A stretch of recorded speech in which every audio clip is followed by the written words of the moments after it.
Alléluia, alléluia. Je vous salue au nom de notre Seigneur Jésus-Christ. C'est votre frère Joseph qui revient encore une fois partager la parole de Dieu avec vous. C'est un peu avec un retard, mais je m'en excuse. Avant de partager cette méditation, prions d'abord. Merci Dieu de nous avoir donné encore un bonjour. Merci de nous donner encore l'occasion de méditer sur ta parole, un sujet relatif aux organes que tu nous as donnés pour te louer, pour t'adorer. Que cette occasion soit un moment de dire comme le psalmiste 8,4. Qu'est-ce que l'homme pour que tu te souviennes de lui et le Fils de l'homme pour que tu prennes garde à lui. Je prie ceci au nom de Jésus-Christ, notre Sauveur. Amen, amen. Notre thème d'aujourd'hui est « Tes bras sont aussi les outils de servir Dieu ».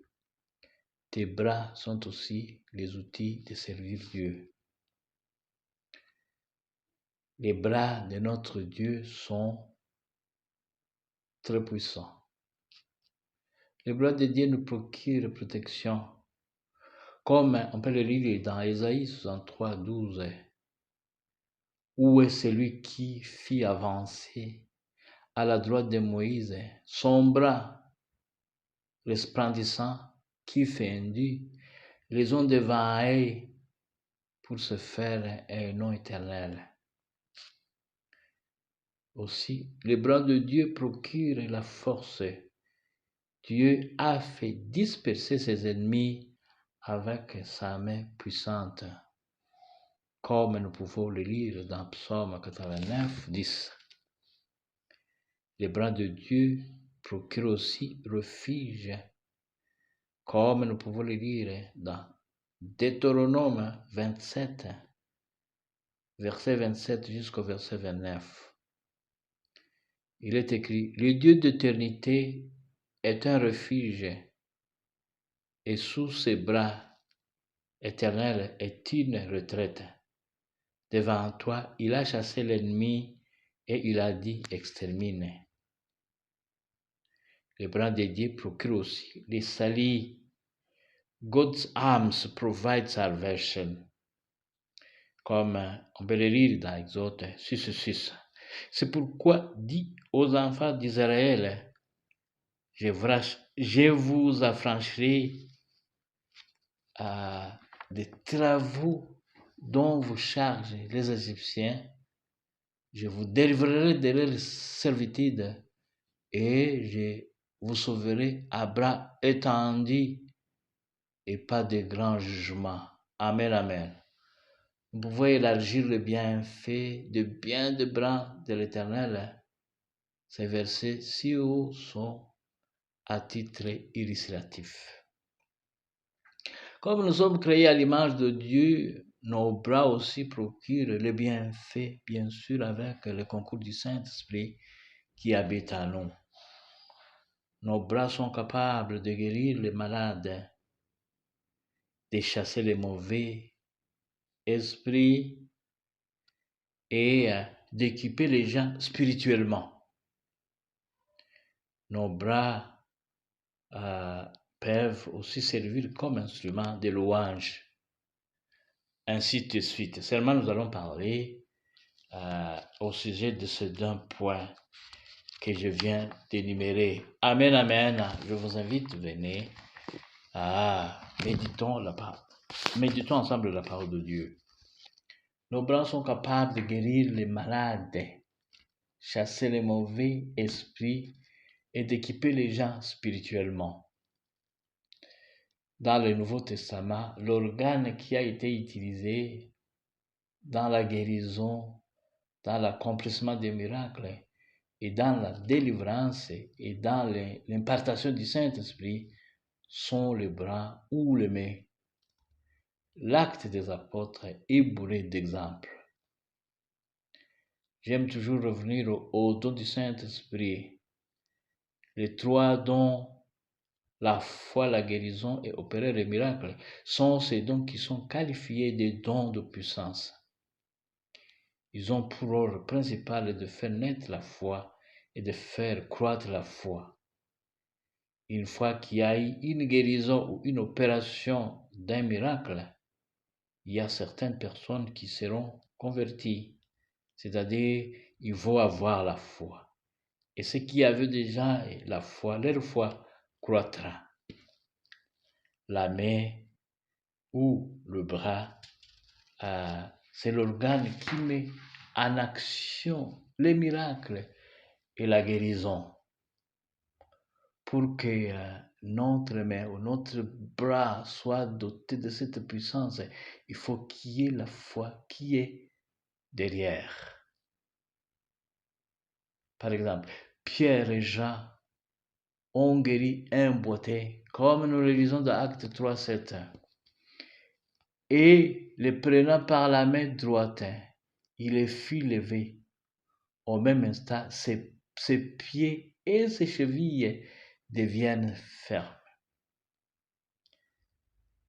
Un autre exemple, Ananias a imposé les mains à Saul. Celui-ci a recouvré la vie. Nous lisons ça dans Actes 9, 10. Ananias sortit et lorsqu'il fit arriver dans la maison, il imposa les mains à Saul en disant, Saul, mon frère, le Seigneur Jésus, qui est apparu sur le chemin par lequel tu venais, m'a envoyé pour que tu recouvres la vie et que tu sois rempli du Saint-Esprit. Amen, amen. Ici, il y a des miracles. Il y a un double miracle. Le recouvrement de la vie et être rempli du Saint-Esprit à cause de l'imposition de mains sur la tête de Paul ou de Saul. C'est Saul, c'est Paul, impose aussi les mains aux 12. Après avoir été converti, lui aussi a eu le pouvoir, a eu le Saint-Esprit. Paul impose les mains aux 12. Je dis les 12, c'était les 12 hommes qui étaient les disciples de Jean-Baptiste.